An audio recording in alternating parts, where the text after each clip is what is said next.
Hello everybody, Mr. Minnick is my name, math is my game. Today, I tried this once before earlier and it didn't work because the woman with the left hand trick was in the background and I didn't stop the video soon enough. So here's attempt 2. I'm joined by my 5th period Algebra 2 class.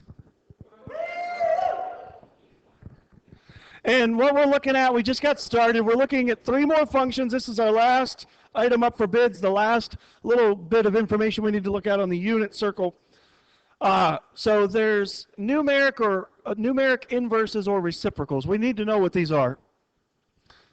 I need to preface what I'm about to say by the fact that I never hope to make fun of or insult any person because of their age, their sex, their creed, their nationality. But I do need to share with you a story about a college professor I had. So, he was talking about computers. It was a computer class. And he looked like the man from Virtua Fighter. Anybody ever play Virtua Fighter? There's this one character that has a flask, a big wine flask on his side. And that character, when he's playing, it seems as though he's inebriated. There's your $20 word for the day. You can probably figure out what that means. Okay? So, Virtua Fighter, a lot of the people are ninjas, and this guy's like an old, washed out ninja. My professor looked just like him. Looked Asian. I don't know what nationality he was, but his last name was Smith or Jones or Thompson or something like that. So, but anyway, he had a very thick, that accent that a lot of people associate with either Chinese or Korean or Japanese people. He talked like that, and I'll never forget this lesson on the power of 2. Okay. So he said, okay, today we talk about computer. Okay, fine. I thought he was going to like break out with a, oh, like with a cat stance and do a front flip kick. And he had a Fu Manchu goatee down to here, and he would stroke it the whole time. He would say, computer power 2, okay, fine. 2 to the first power equals, and everybody said, 2. Okay, fine. Any question? Fine. 2 to the power 2 equals 4. Okay, fine. Any question? And 2 to the power 3 is okay, fine. Good. If we go that way, increase power of 2 by integer. We do what? We multiply by 2. Yes? Okay, fine. 2 to the power 0 is 1. Okay? Take a minute. We go that way. 2 to a power smaller. What we do with 2? Divide by 2, yeah? 2 to the power -1 equal 1/2. Great, good. And that's how he talked, and it was awesome, and it was a great lesson. So I really hope that all of you grasp this. This morning I taught this lesson 2 times prior, and a lot of people think that a negative exponent makes something negative. It doesn't. Remember what we talked about. In general, a to the -1st power, I made it real clear that it doesn't make the quantity negative. What's a to the -1st power equal? 1 over a. Terrific. Good. Is everybody okay with that so far? Okay. Now what we need to talk about is the inverse sign. The inverse sign juxtaposed to the sign inverse.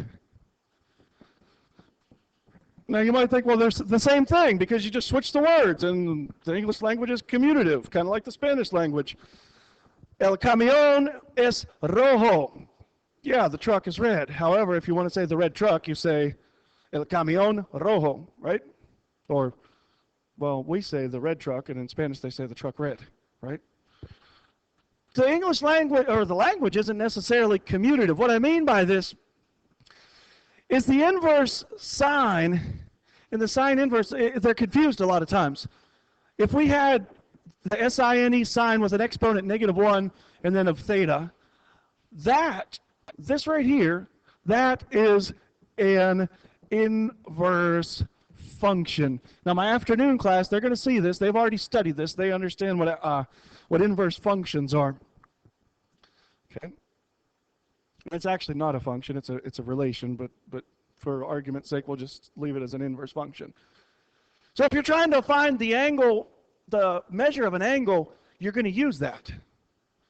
What happens is if you take the sine of the sine inverse of an angle, basically the sine of the sine inverse, they cancel, and you end up with just that angle. So we're gonna study inverses in an upcoming chapter or section. But what I want you to realize is that sine with an exponent of -1 does not mean 1 over the sine of theta. And it's kind of confusing, but in this context, that little exponent, that superscript of -1 in that context, means it's an inverse function. Does that make sense so far?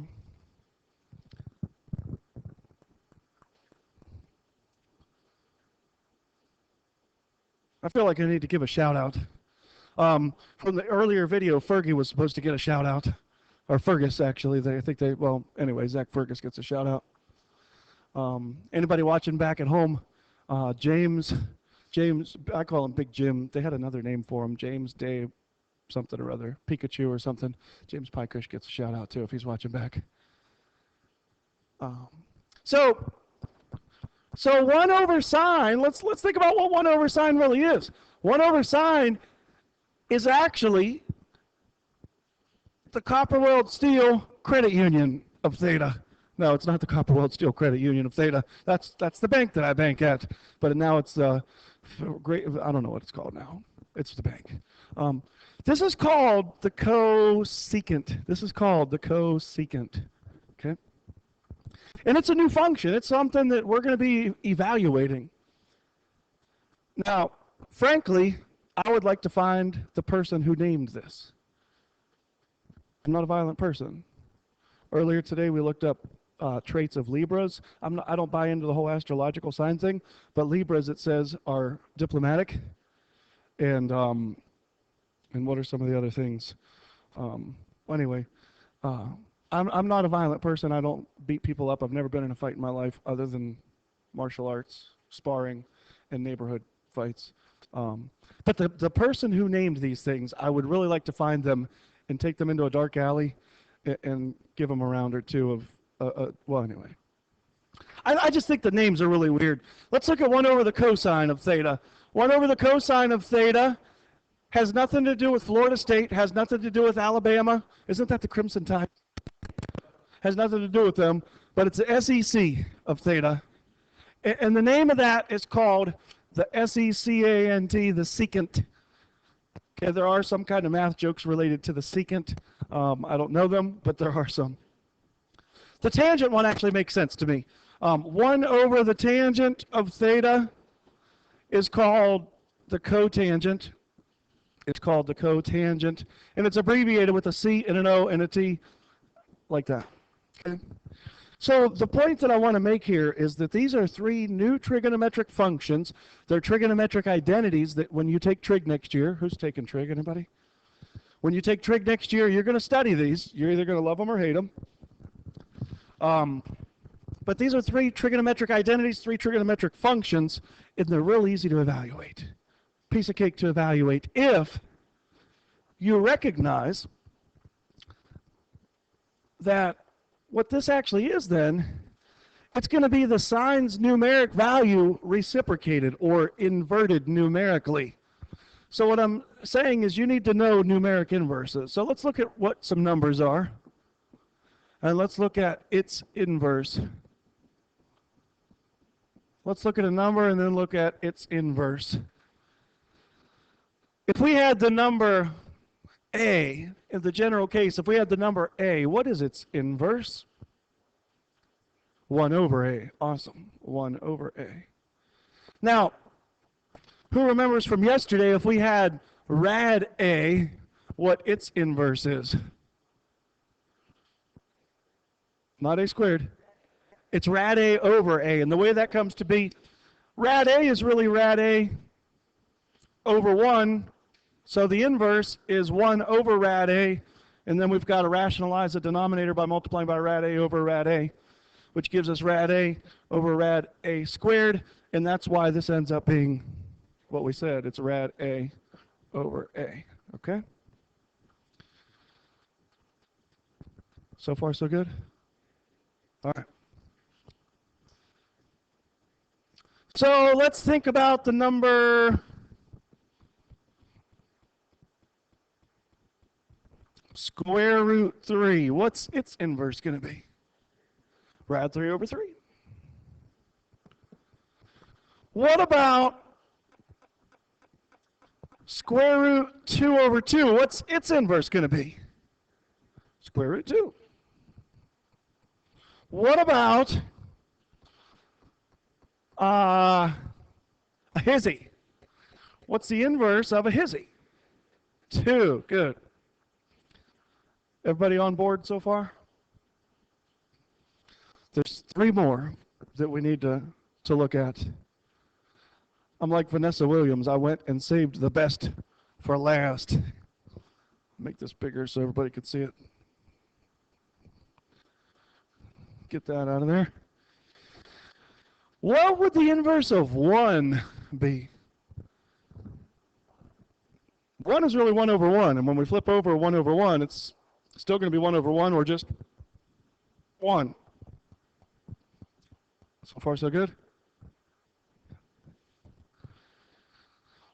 What about rad 3 over 2? This one's a tricky one. This is the one that's going to be the hardest one for most people to memorize.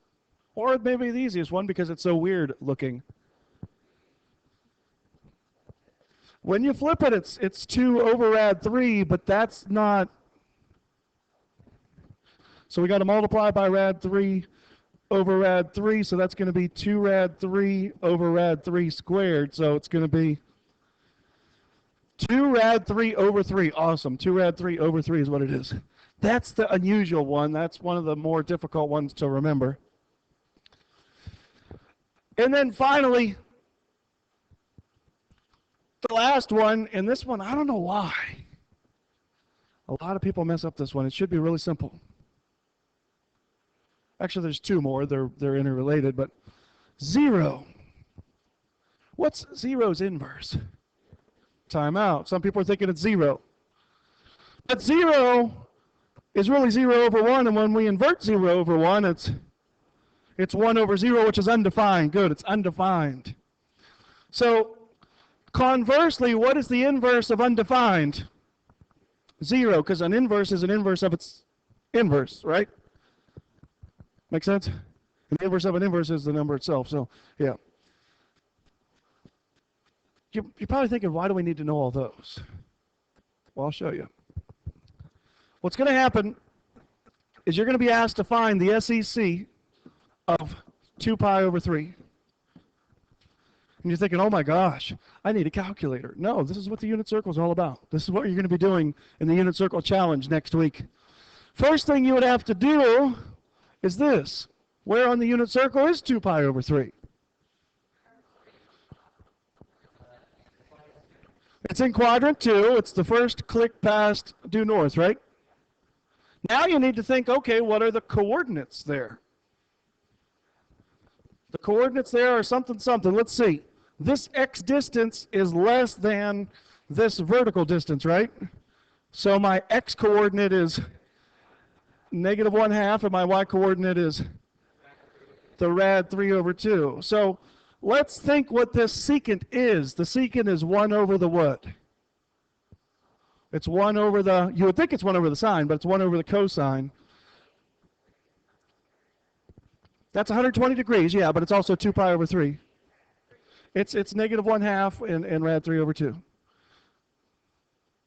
The coordinate there is negative 1/2 and rad 3 over 2. Yeah.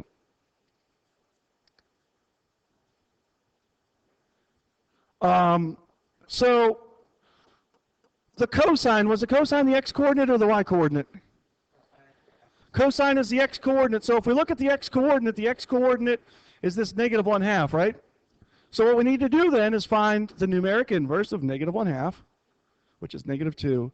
So the secant of 2 pi over 3 is negative 2. You don't believe me, so let me bring up my TI Inspire.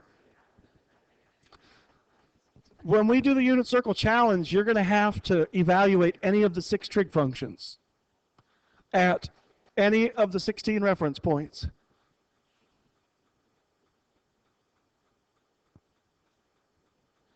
So while this is coming up, I just want to talk more about that coordinate. There seems to be some dispute as to what the coordinates of 120 degrees are. So the sine of 120, is it fair to say that the sine of 120 is going to be the y coordinate there? Which is going to be rad 3 over 2, which has a decimal equivalent of 0.866.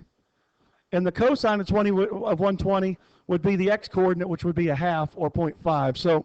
So let me bring up my TI-83 because there's some disbelief about the coordinate here. So let me go to degrees. The sine of 120 is the 0.866. So we got the coordinates right. The cosine of 120 is it's actually going to be negative a half. Sorry, the cosine's negative a half. Right. Okay. So that coordinate is legit. Here's why the inspire should be against the law. We're looking at 2 pi over 3, right? The secant of 2 pi over 3. If I go to my settings of my calculator, I got to make sure that it's set up for radians, which it is, so that's good.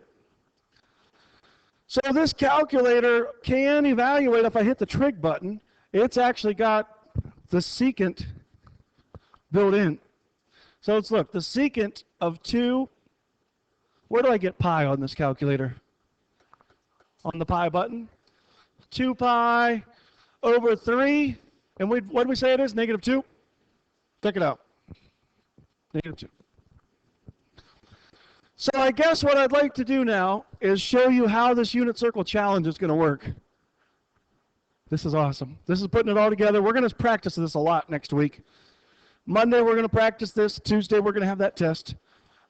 Wednesday we're going to start the unit circle challenge. So here we go. What angle measure did the spinner land at? 30 degrees? Okay. So we're going to find some trig function at 30 degrees. Which trig function? Let's see. 6. Oh, the cotangent at 30. So to find the cotangent at 30, we need to know the tangent at 30.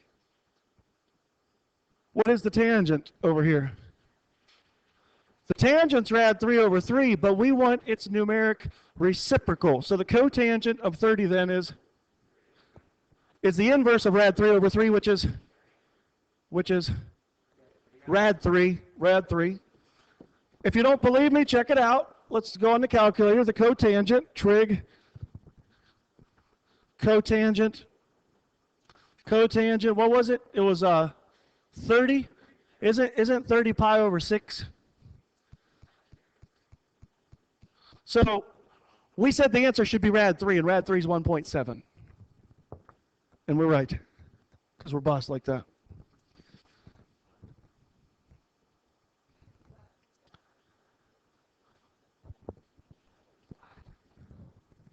Let's go again. Let's go with a new angle. This time the angle is going to be, that looks like the 5 pi over 3. Everybody go with that? So 5 pi over 3. What function do we want to do for that?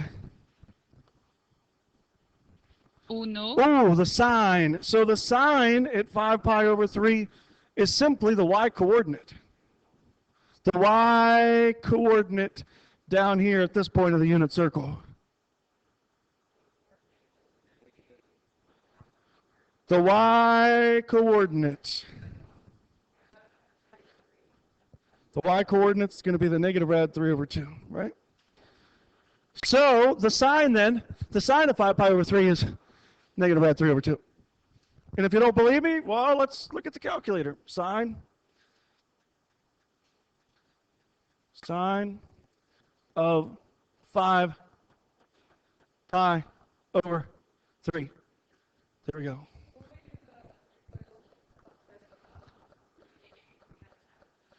When you do the unit circle, it's basically going to be whoever gets it first. I mean, it's going to be head-to-head, kind of like it was with the foil thing. So So let's go again. Actually, let's go with the same angle. This time let's go with a different function. Cinco. The SEC. So if you had to find the secant at 5 pi over 3, that's the numeric inverse of what? Of the cosine. So the cosine is the x-coordinate, right? And the x-coordinate down there is, the x-coordinate's 1/2, but we want the numeric inverse of that. So it's going to be 2, it should be, right? X-coordinate, it's in the 4th quadrant. The x-coordinate's positive. So here we go. Secant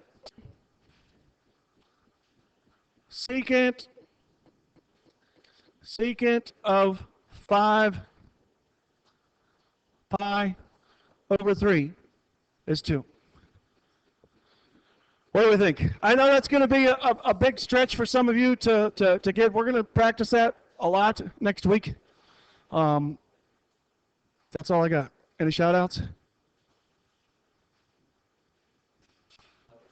Good luck on your quiz.